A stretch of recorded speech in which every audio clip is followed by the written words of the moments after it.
Pinasilip sa News 5 ang paghahanda ng Netflix sa second season ng isa sa most-watched series sa mundo na Squid Game. Mula sa set hanggang sa looks ng cast, may patikim para sa fans. Nasa frontline ng balitang yan, si MJ Marfori.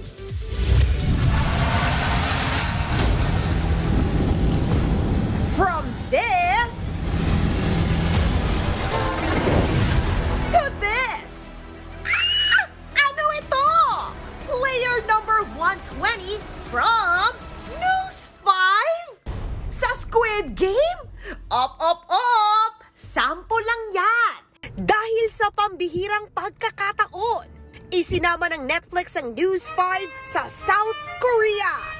Yan ay para ma-experience firsthand ang paghahanda sa much-awaited Season 2 ng multi-awarded at isa sa most-watched shows sa mundo na Squid Game.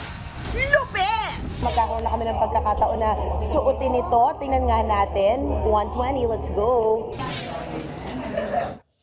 Let's do this!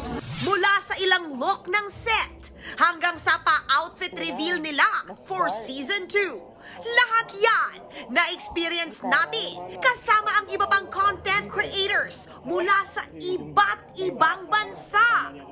This year, may mga bagong nakamamatay na game ang susuungin ng mga player sa ilang pambihirang set ng show.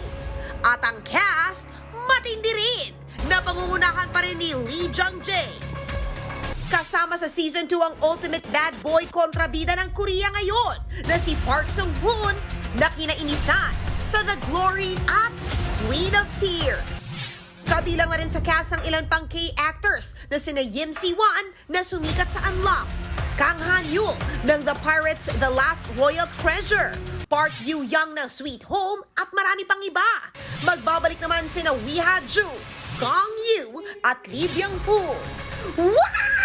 Exciting! Mapapanood ang Season 2 ng Squid Game sa December 26. Nagbabalita mula sa Frontline, MJ Marfori, News 5. Mga kapatid, ito po ang inyong K-Alaman Queen, Kalad Karen. Always remember na ang K-Alaman ay K-Yamanan. Kaya para sa latest showbiz news at dagdag impormasyon, mag-follow at mag-subscribe sa social media pages ng News 5. Okay?